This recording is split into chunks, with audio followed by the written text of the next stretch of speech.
tim auditor yang auditor pembelajaran yang telah hadir pada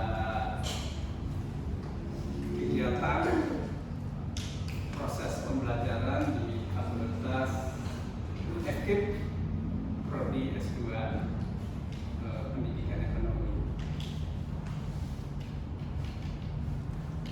Pada kegiatan hari ini kebetulan sebelum itu saya perkenalkan yang sebelah itu Dr. Hambali.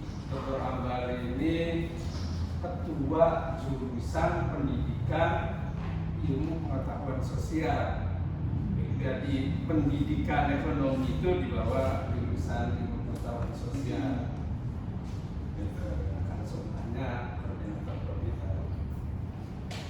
Nah, beliau ini ditugaskan oleh fakultas untuk melakukan audit pembelajaran di S2 Pendidikan Ekonomi. Kebetulan saya yang kena sampel dengan pertimbangan barangkali yang lain adanya kan besok itu libur. Nah, maka hari ini kita coba untuk audit pembelajaran kita. Kita di sini ada pertemuan yang ke-14. Pertemuan ke-14 ini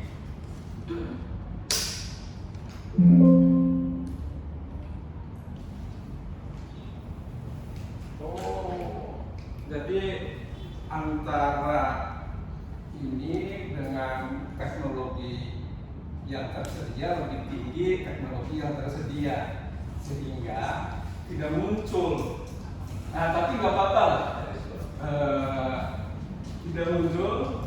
Nah, kalau di sini muncul, tidak apa-apa. Jadi perkuliahan ke-14 ini topiknya tentang laporan implementasi proses pembelajaran di satuan pendidikan sekolah.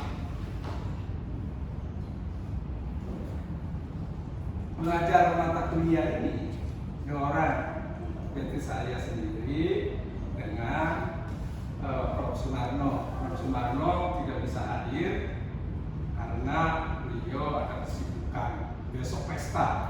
Nah, bagi Anda semua yang tidak diundang, hadir aja. Kalau saya diundang, mungkin yang lain diundang juga. Hadir, ikut makan aja. Ya, dari besok pertemuan ke-14 ini. Jadi pertemuan yang ke-14 ini, ya itu ini saya memindahkan dari RPS, RPS pindahkan ke RP. Jadi tentang CPNK-nya itu kemampuan akhir yang diharapkan dari pertemuan kita ini adalah Anda semua siswa mampu untuk membuat laporan SPMI di sekolah. Nah, SPMI banyak, tetapi terlebih khusus yaitu mengenai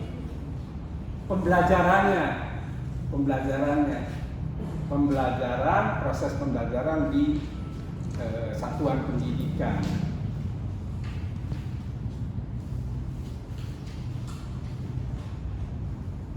Nah, tujuan pembelajaran pada hari ini ada dua saja sebenarnya tujuan pembelajarannya itu. Yang pertama, jadi setelah proses pembelajaran selesai, Anda nih peserta mahasiswa ini dapat menganalisis mekanisme implementasi pembelajaran di satuan pendidikan. Jadi mekanismenya seperti apa? Itu yang pertama. Yang kedua, setelah pembelajaran Anda dapat menganalisis isi laporan dari SPMI di sekolah, di satuan pendidikan.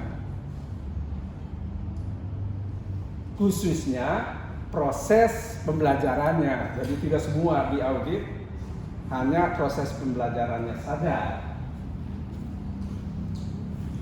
Jadi perlu saya sampaikan juga bahwa perkuliahan ke-14 ini didahului dengan kegiatan yang sebelumnya, ya kegiatan. Jadi saya jelaskan dulu. Jadi ada pertemuan ke-1 sampai dengan pertemuan ke-8 membahas konsep dan teori manajemen mutu. Pertemuan ke-9 sampai 16 yaitu prakteknya, praktek audit mutu. Gitu, seperti itu. Saudara-saudara, hari ini sebenarnya saya sesuai dengan harinya di masjid saya itu tadi khotbahnya tentang Jumat Barokah. Jumat Barokah. Saya merenungkan barokah juga saya. Karena pagi-pagi itu saya olahraganya renang.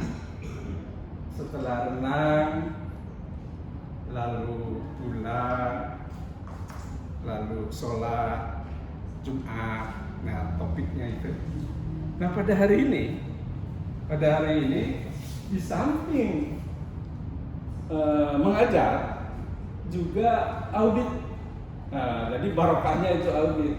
Lalu saya lihat dari peserta ini bersemangat untuk hadir di tempat waktu, walaupun ada 2 orang yang tidak hadir. Nanti kenapa dia tidak hadir? Jangan-jangan sepatunya hilang setelah salat Jumat. Saya nggak tahu juga. Atau apa? Atau makannya terlambat atau? Tapi nanti seperti apa? Mudah-mudahan barokah ini bisa dilihat dari Anda bersemangat untuk hadir. Dan mudah-mudahan dengan kegiatan semacam ini diaudit ada dampak positifnya ke Anda, terutama kalau saya sih harapannya bisa menyelesaikan pembelajaran dengan cepat. Jangan sampai seperti kakak-kakak kelas Anda. Kakak-kakak kelas Anda itu kan kalau kuliahnya selesai di tepat waktu 3 semester, tetapi penyelesaian tesisnya sampai semester ke-8. Dan ada juga yang tidak selesai. Nah, mudah-mudahan dari hikmah Jumat ini Anda bisa menyelesaikan juga. Itu harapan saya dengan cepat maksudnya. Jadi nanti setelah metodologi selesai, di antara Anda ada yang berseminar. Di antara Anda ini. Lalu sebelum semester 4 ini selesai, nanti semester depan Anda bisa semuanya seminar dan semuanya ada yang selesai. Oke, kita ke materi pada hari ini. Materi pada hari ini sebenarnya praktek ya. Jadi praktek pembelajaran. Tapi bukan kalau S1 kan praktek ngajar. Kalau ini praktek mengaudit. Jadi yang dilakukan Anda beberapa minggu yang lalu, sama dengan Bapak dan Ibu yang sekarang lagi mengaudit saya tentang pembelajaran. Ini sama persis. Kebetulan mata kuliahnya kan mata kuliah manajemen mutu pendidikan yang di dalamnya ada audit. Nah, jadi lagi melakukan tugas audit untuk pembelajaran ini. Nah, audit yang dilakukan oleh peserta ini yaitu audit dengan menggunakan instrumen akreditasi sekolah atau madrasah nomor 034 tahun 2018 karena menggunakan itu. Jadi instrumennya menggunakan kriteria menggunakan lembaga akreditasi sekolah dan madrasah. Nah, setelah menyetujui tentang instrumen itu, ini diturunkan ke lapangan ke sekolah-sekolah. Jadi ada 5 sekolah yang diaudit berkelompok. Nah, jadi kira-kira isi dan jadi mekanisme mengauditnya itu pertama apa? Pertama menentukan tujuan audit. Jadi di kelas sudah didiskusikan tujuan auditnya apa. Setelah dirumuskan tujuan audit itu, lalu menentukan instrumen observasinya. Nah, disepakati oleh kita instrumen yang digunakannya adalah instrumen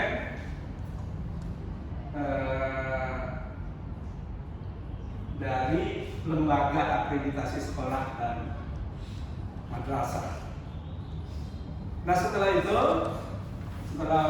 ada dibikin proposal dan pergi ke masing-masing sekolah melakukan observasi.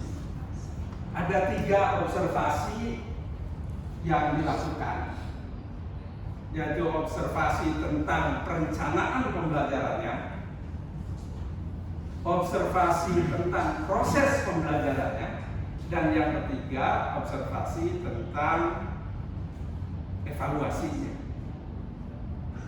Nah, setelah selesai mekanisme observasi itu pulang suruh menyusun laporan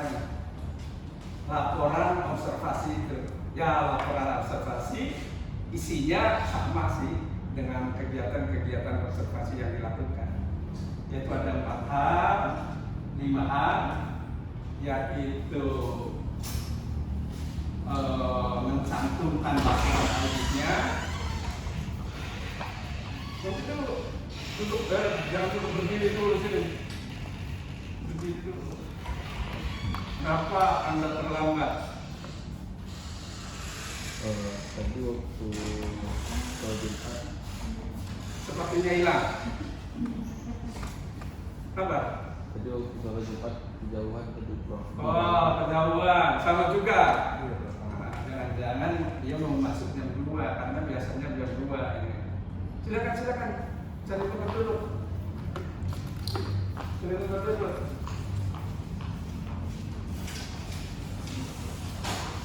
Oke, kita teruskan. Jadi sudah teruskan kuliahnya. Nah, isi laporan yang dibuat. Isi laporan ini yaitu penentuan tujuan, penentuan instrumen, lalu membuat laporan observasi perencanaan, membuat laporan tentang proses pembelajaran, dan yang kelima tentang evaluasinya, tentang evaluasi pembelajaran. Nah, itu kegiatan-kegiatan yang telah dilakukan. Nah ini ada 5 kelompok sebenarnya, ada 5 kelompok. Tapi dari 5 kelompok itu yang menarik bagi saya ada satu kelompok yang dari SMK Perpajakan. Coba hasilnya seperti apa ditampilkan? Siapa? Anda ya? Terus ini ya? Coba ke depan. Hasil observasi itu seperti apa?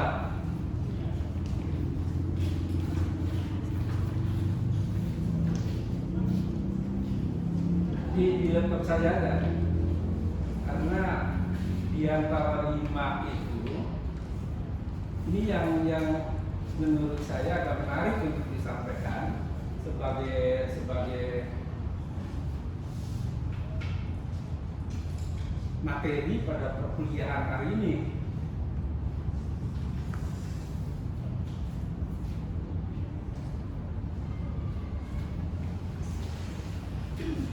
Ya silakan, mana ambil posisi. Ya sebagai operator silakan.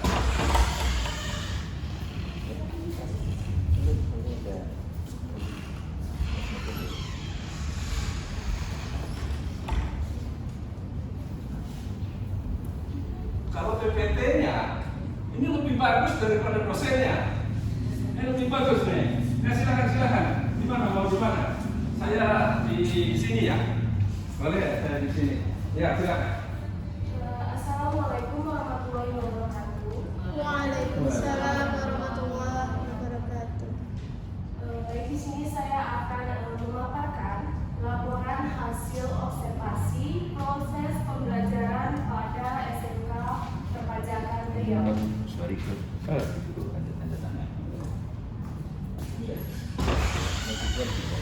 Ya. Selanjutnya mata kuliah manajemen mutu pendidikan, di mana dosen pengampu yaitu ada Prof. Dr. Chaska MSI dan Prof. Dr. Sumarno MPD MSI. Dan anggota kelompok rekan saya Anissa Yulistia SPD dan saya sendiri yaitu Ria Lestari SPD. Latar belakang dari hasil observasi yang kami lakukan yaitu SMK ini dituntut untuk terus meningkatkan kualitas pendidikan guna menghasilkan lulusan yang berkompeten dan mampu bersaing. Namun tantangannya tidaklah sedikit yang dihadapi oleh SMK. Perubahan dalam tuntutan pasar kerja yang semakin kompleks menuntut SMK untuk terus beradaptasi dan memperbaharui kurikulumnya serta metode pembelajaran agar relevan dengan kebutuhan industri. Kemudian, kebutuhan akan akreditasi menjadi semakin penting sebagai salah satu upaya untuk memastikan bahwa SMK memberikan pelayanan pendidikan yang bermutu. Oleh karena itu, penting bagi SMK untuk melakukan evaluasi internal secara berkala guna mengevaluasi kinerja maupun kualitasnya. Selanjutnya yaitu ada tujuan observasi, yaitu untuk menganalisis proses pembelajaran di SMK Perpajakan Riau. Selanjutnya yaitu deskriptif hasil observasi, bisa dilihat berikut ada tabel pertama yaitu 2.1 alokasi waktu di SMK Perpajakan Riau, di mana dokumen yang dibuktikan itu ada jadwal pembelajaran di setiap kelas, di mana dinyatakan lengkap dengan frekuensi 23 mata pelajaran presentasinya 100%, dan kalender pendidikannya dinyatakan lengkap juga di 23 mata pelajaran dengan presentasi 100%. Kemudian tabel 2.2 yaitu buku teks atau bahan ajar SMK Perpajakan Riau. Dokumennya berupa pencantuman buku teks mata pelajaran dalam LPP lengkap 23 mata pelajaran, daftar buku teks pelajaran lengkap juga 23 mata pelajaran, dan ketersediaan dan penggunaan e-book itu lengkapnya 5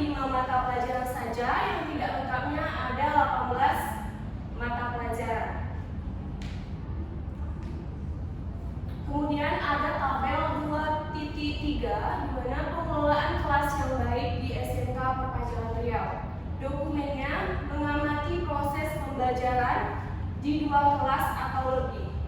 Lengkapnya itu ada di 8 mata pelajaran, yang tidak lengkapnya di 15 mata pelajaran.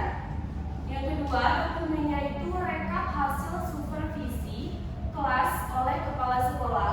Lengkapnya 9 mata pelajaran dan yang tidak lengkap 14 mata pelajaran. Kemudian di sini tabel 2.4 kegiatan pembelajaran SMK Perpajakan Riau.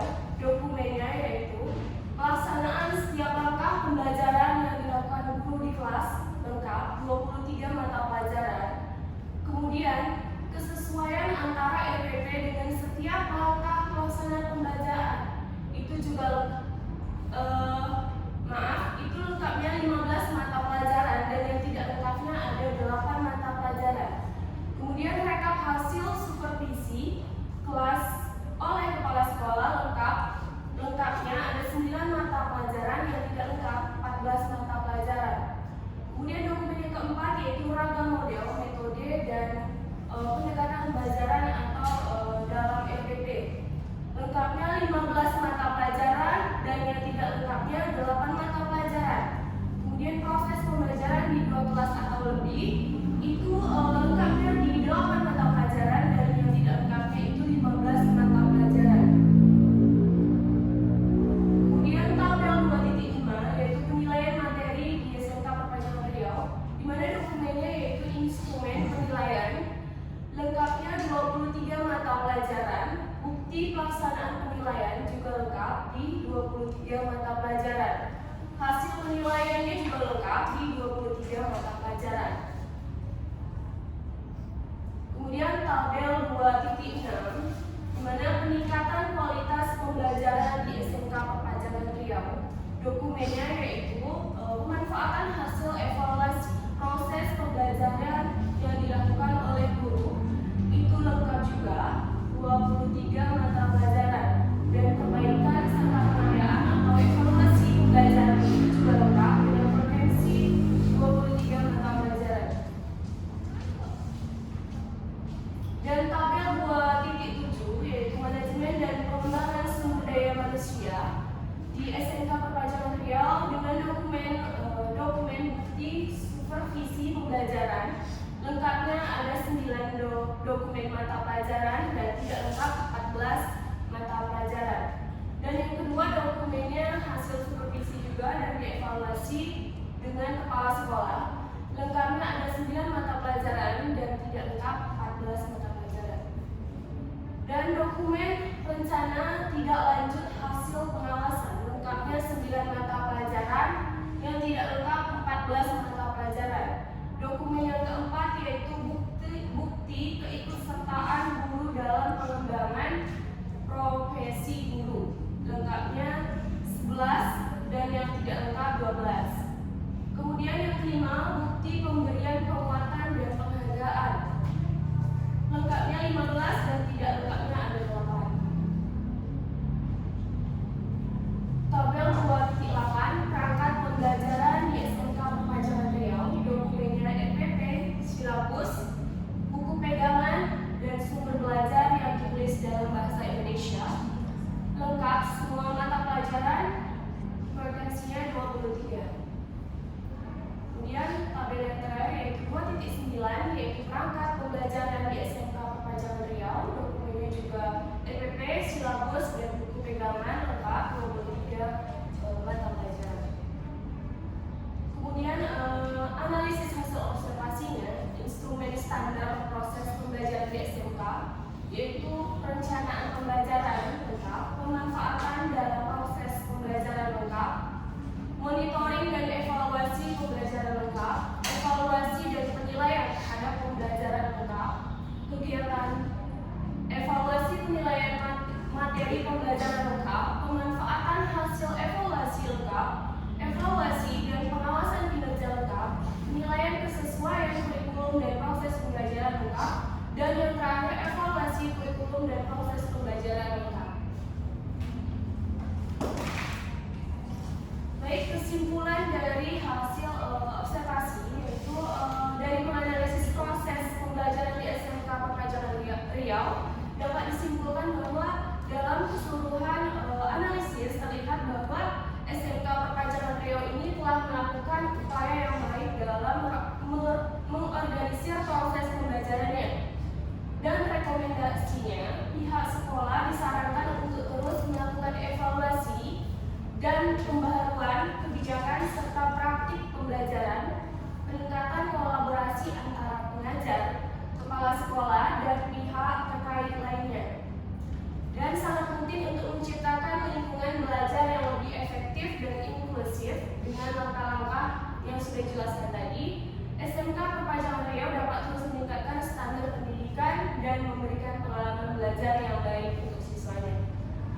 terima kasih untuk pemaparan dari kelompok penyaji.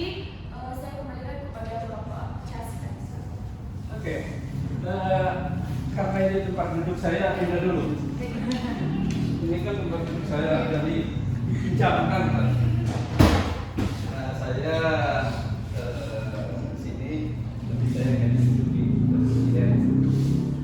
Jadi kalau ini kan merupakan laporan hasil observasi. Kalau penilaian saya sih luar biasa bagus. Tetapi menurut Anda, terutama yang baru datang tadi, menurut Anda, apakah sesuai mekanisme yang tadi sudah disampaikan? Ada mekanismenya itu ada 5, lalu laporan juga isinya ada 5. Setelah mendengarkan paparan itu bagaimana? Sesuai atau enggak? Baik Prof, terima kasih untuk waktunya. Terima kasih juga untuk penyaji yang telah menyampaikan hasil observasi yang dilakukan. Berdasarkan hasil observasi yang tadi saudari paparkan, mungkin ada sedikit hal masukan mungkin Prof terkait. Bukan. Sekarang Sesuai tadi tidak itu kan saya nyampaikan materinya itu laporan itu ada 5 terus observasi itu mekanismenya ada 5. Dari paparan ini Anda menangkap bagaimana tangkapan Anda tentang laporan ini? Sejauh ini sesuai Prof. Sesuai. Oke, itu aja. Nanti kalau mau saran apa, ada forumnya sendiri. Itu forum diskusi. Saya ingin klarifikasi ini sesuai. Bagaimana menurut Anda yang datang terlambat? Menurut saya, Prof, Ya. untuk dari segi macam-macam poin mekanisme isi laporan itu sebenarnya sampai ada tadi sama bagaimana kelompok itu yang disampaikan. Lalu untuk poin-poinnya sudah sesuai semua, cuma tinggal masalah di substansinya saja. Oke. Di diskusi. Oke. Terima kasih. Restu dan Raja Prawira. Ya. Oh iya, Raja Prawira. Ini turunan raja ini dengan ini walaupun terlambat.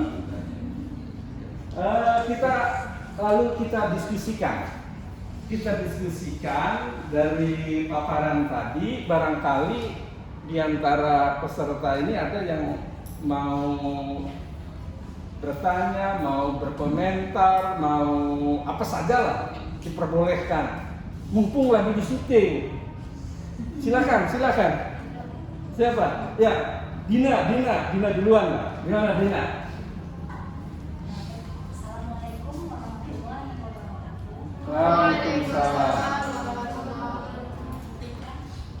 Yang ingin saya tanyakan, pertama, sebenarnya ada banyak yang mau ditanyain ini, Prof. Tapi satu-satu dulu. Satu aja, yang lain supaya kebagian. Ya. Yang pertama itu tadi sudah ditampilkan ya, slide yang terkait tabel alokasi waktu. Jadi di sana kan diinterpretasikan bukan beban belajar gitu. Ya kan, sementara kan di sana diinterpretasikan adalah 23 mata pelajaran. Nah, sementara itu kan judulnya aja kan yang harus diobservasi itu adalah alokasi waktu, alokasi beban belajar, karena akan dibuktikan dengan yang namanya kalender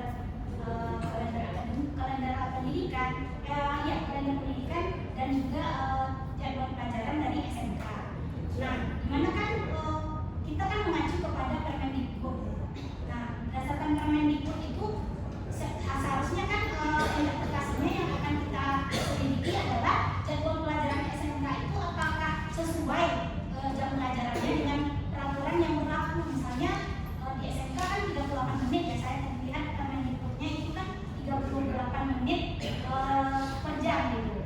Nah, sementara kan di interpretasinya kok nggak dibunyikan gitu. Maksudnya kan beban belajarnya itu poin yang menjadi komponennya adalah beban belajar per jam, per minggu bisa jadi kan 18 per minggu.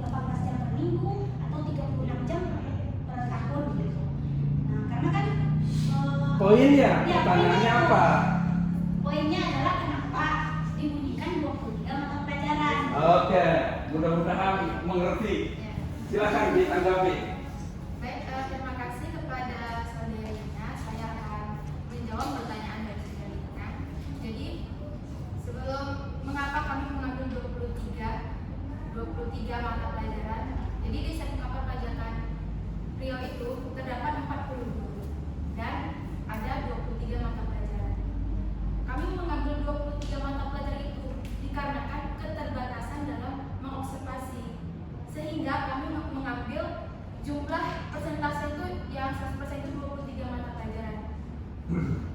Jadi 23 mata pelajaran itu udah mewakili dari 40 orang guru gitu kan. Jadi makanya kami mengambil 23. Ya, maksudnya Oke. Ya, maksudnya dia menggunakan sampel bukan survei gitu. Nah, udah diskusinya. Yang lain. Ya. Saya di sini sedikit menanggapi yang ditanyakan tadi Bang. Iya. Lalu jawabannya itu. Di sini juga mengatakan bahwa dia mengambil sampelnya 23 mata pelajaran Bro. Iya. Dari 40 guru. Iya. Nah, lalu yang tadinya kan dia lebih menekankan kepada interpretasinya itu ada beban mata pelajaran. Kami di SMP 3 pertama kelompok saya sama Bang Mira, itu kami juga dalam hasil analisis observasinya kami mengambil jumlah mata pelajaran juga dengan alasan karena setiap mata pelajaran kan beban belajarnya kan sama semua Bro. Iya. Pelajaran pada SMP kita itu 40 ya. Nah, jadi karena beban mata pelajarannya beban pelajaran itu sama semua setiap mata pelajaran, maka ya kami ambil sampelnya itu jumlah mata pelajaran karena ini sebagai wujud dari representatif beban belajar. Maka yang ditampilkan di hasil observasi kami adalah mata pelajarannya karena kan semua beban itu sama semua. Oke, terima kasih. Restu udah pinter sekarang. Terima kasih Restu. Yang lain ada yang lain. Siapa namanya? Saya Siti Deningsi, Prof. Iya, silakan. Izin bertanya. Mungkin tadi menanggapi juga dari pernyataan Restu dan kelompok penyanyi yang telah menjelaskan dari 23 mata pelajaran tadi. Saya rasa alasannya memilih 23 mata pelajaran itu sudah sangat logis. Namun saya ingin meminta kembali penjelasan rincian dari 23 mata pelajaran ini. Apakah 23 mata pelajaran ini di satu kelas atau di satu sekolah? Mohon penjelasannya kepada kelompok penyaji. Terima kasih. Oke, silakan Pak Gafi. 23 mata pelajaran itu Kak, dia berlaku di satu sekolah. Rata-rata di setiap kelas dia 23 mata pelajaran. Kelas. Ada lagi yang lain? Atau nambahkan? Silakan. Iya, bagaimana? 23 mata pelajaran. Karena 23 mata pelajaran itu sudah mewakilkan juga Prof. Iya. Jadi sehingga kami juga terkendala karena observasi kami itu tidak begitu mendalam kali. Jadi kami memang keterbatasan waktunya itu Prof. Makanya kami mengumpulkan data-data yang ada dan udah mengambil perwakilan lah dari setiap guru tersebut Prof data-datanya. Jadi mungkin kami kendalanya di pengumpulan data-data. Oke, makasih. Ada yang lain? Ya. Ini namanya Ajija Hasibuan. Dia orang Sumatera Utara, harusnya libur, sekarang hadir. Padahal besok itu kan 1 Juni merah. Silakan, Ajija. Iya. Tadi tentang tabel 2.4 tentang terjadi kegiatan pembelajaran di SMK Pendidikan Riau. Iya. Tabel 24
Oke, terima kasih. Silakan Kak Ratih. Tadi kan terkait supervisi guru ya Kak. Nah, itu kan di SMK Perpajakan Riau itu gurunya berjumlah 40 guru. Nah, 40 guru itu dia mengajar 23 mata pelajaran Kak. Misalnya seperti ini, bahasa Indonesia itu nggak satu belajar, 3 guru. Kemudian olahraga 2. Nah, dari guru yang bahasa Indonesia 3 tadi diwakilkan saja 1 bahasa Indonesia seperti itu Kak. Oke, ada yang lain? Yang belum ngomong? Siapa? Bertanya, nanti bergiliran. Ya. Siapa namanya? Ya, Francisca. Silakan. Saya ingin bertanya kepada Bapak Jaki, di bagian tabel deskriptif hasil observasi kan ada di bagian tabel 2.3 terus 2.4 dan 2.7. Nah, di bagian dokumennya itu kan yang dibuktikan itu kan ada yang tidak lengkap itu, tetapi berbeda dengan di bagian tabel analisis hasil observasi itu semua tabel itu dinyatakan lengkap. Bagaimana menurut kelompok penyanyi itu? Di bagian tabel deskriptif itu di bagian dokumennya itu kan dinyatakan ada yang dinyatakan tidak lengkap, sedangkan di bagian tabel analisisnya itu dinyatakan semuanya lengkap. Terima kasih. Ya, silakan Dan, di di bagian tabel 4 itu yang kegiatan pembelajaran gitu. Nah, itu kenapa dinyatakan lengkap?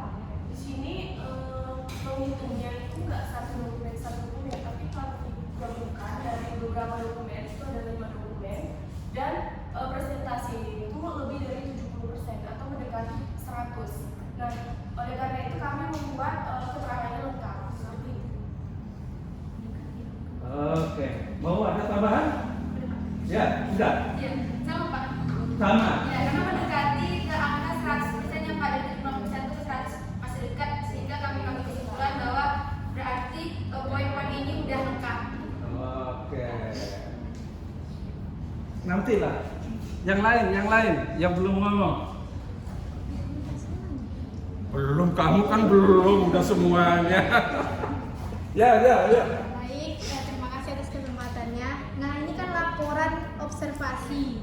Ya. Di mana kalau kita observasi tentu dibuktikan dengan dokumentasi. Apakah kami di sini bisa melihat beberapa dokumentasi dari laporan yang telah kalian lakukan? Oke. Silakan tampilkan. Terima kasih pada saudara Ingrid. Kalau observasi tentu pastinya ada dokumentasi. Nah, jadi di bagian laporan kami itu telah melengkapi, di bagian lampirannya itu udah kami lengkapi semua hasil observasi kami sekaligus dengan dimasukkan ke dalam Google Drive. Jadi untuk di PowerPoint ini kami hanya menampilkan sebagiannya saja. Ini terletak pada bagian Ada jaringannya ada nggak? Kalau enggak pakai handphone. Ya.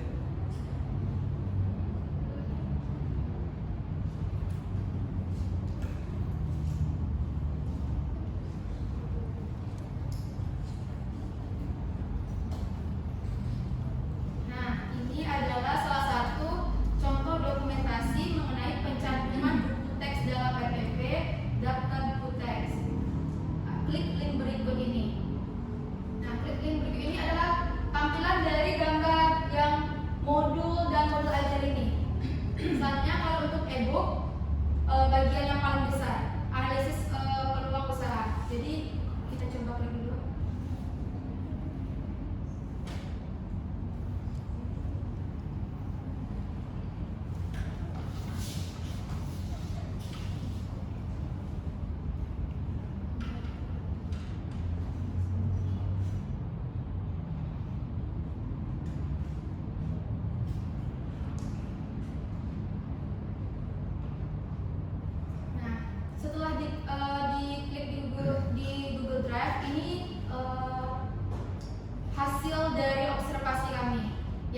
modul ajar responden, modul ajar OTK Humas. Kita buka salah satu contohnya. Ini salah satu contohnya. Sama seperti gambar ya. Nah, terus selanjutnya Isinya ada nggak? Bisa dilihat nggak? Bisa Pak. Coba, Ini coba. contohnya e-book Pak. Ya, coba. Disalin dulu Iya, iya. karena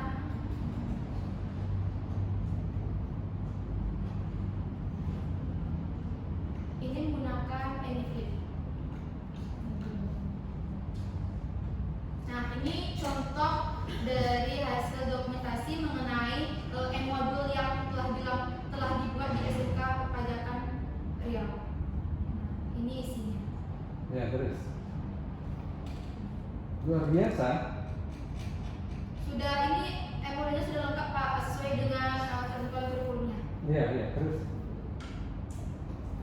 Jadi peserta didik bisa dapat mengaksesnya untuk belajar secara mandiri. Nah, jadi meskipun apabila gurunya tidak masuk ke kelas, jadi link ini akan diberikan oleh guru untuk peserta didik untuk dapat belajar secara mandiri di rumah.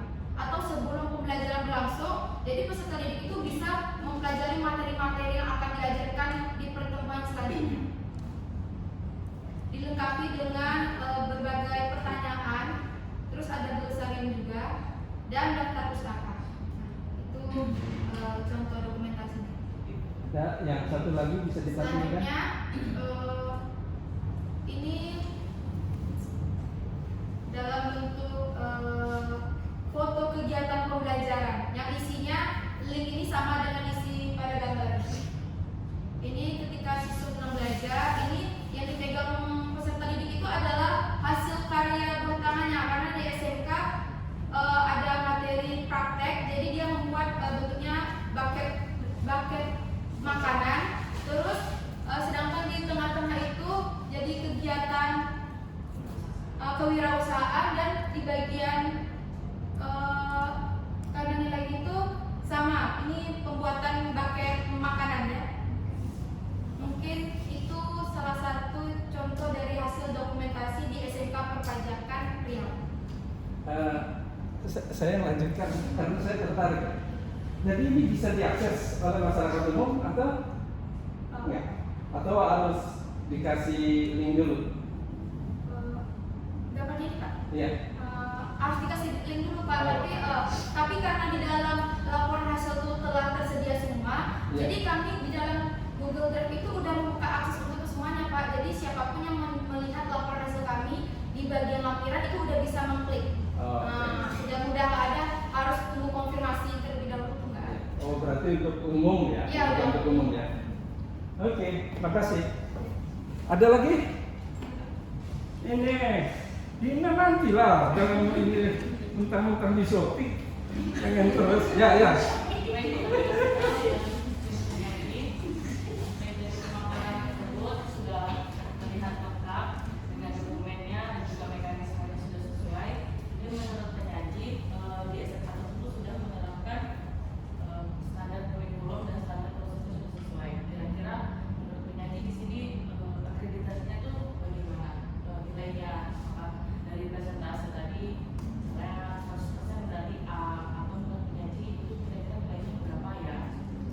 Oke, terima kasih.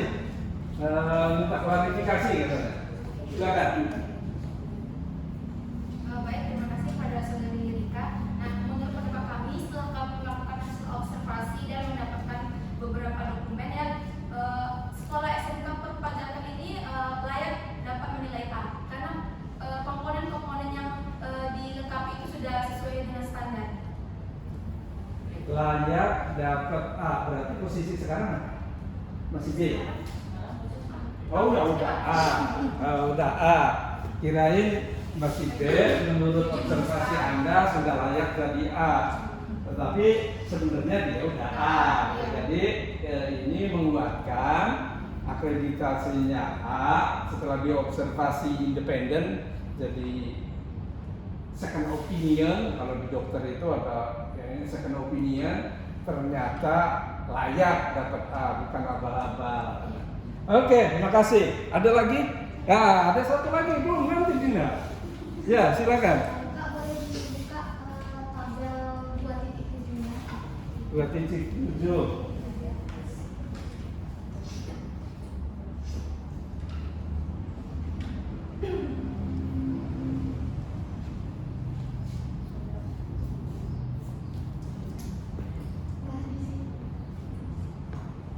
Dan di situ kan itu kan bagian manajemen dan pengembangan sumber daya manusia atau SDM di SMK Perpajakan. Nah, kan seperti yang kita ketahui bahwasannya SDM yang ada di SMK ini kan gurunya kan. Terus di bagian bukti keikutsertaan guru dalam pengembangan profesi guru ini, kenapa memilih 23 mengikuti mata pelajaran dan kenapa tidak mengikuti dengan jumlah guru? Kan lebih baiknya berdasarkan jumlah guru, lebih adilnya. Bagaimana? Oke, makasih. Silakan tanggapi. Tadi kan udah dijelaskan juga ya, tadi di SMK itu jumlah gurunya 40 guru. Nah, jadi 40 guru itu mereka mengajar 23 mapel, tapi seperti bahasa Indonesia ada 3, kemudian olahraga 2. Nah, ini yang mengikuti PPG ini biasanya guru-guru yang udah senior, dan seperti itu ya, PPG yang senior biasanya. Di SMK kami yang mengikuti PPG yang udah rata-rata ya, di senior-senior seperti itu. Jadi di bahasa Indonesia tuh ada 1 senior, kemudian olahraga juga begitu. Terus Oke, ada? Menyangga Prof. Iya, silakan. Menyangga. Mendengar pernyataan dari tim penyaji tadi menyatakan bahwasannya untuk yang PPG itu biasanya guru senior ya. Kalau menurut saya untuk di era sekarang itu yang ikut PPG tidak hanya guru senior saja, dikarenakan PPG sekarang sudah terbagi menjadi 2. Yang pertama itu PPG pajak atau perajabatan sebelum calon guru ini menjadi guru. Nah, dalam artian mahasiswa yang telah tamat dari FKIP jenjang S1 bisa langsung mengikuti PPG. Dalam tempo waktu setahun mereka sudah bisa dapat sertifikasi, dan kemudian yang satu lagi tadi PPG dalam jabatan. Nah, itu yang bisa sesuai dengan opini dari Ria. Nah, kemudian kalau menurut saya untuk sampel tadi kan dinyatakan bahwasanya 23 itu sampelnya saja, perwakilan sampel dari guru yang mengampu atau MGMP-nya lah, perwakilan MGMP-nya. Nah, tapi kalau menurut saya untuk yang telah memiliki data, yang telah memiliki sertifikat PPG ini tidak bisa diambil dari sampel saja, tapi harus secara per pribadi atau personal. Sesuai dengan 40 guru berarti 40 yang ditulis jumlahnya keseluruhan, karena bisa saja dalam satu mata pelajaran itu diampu oleh 3 guru. Nah, bisa saja ketiga-tiganya ini sudah memiliki sertifikat pendidik semua. Ini. Oke, makasih. Waktu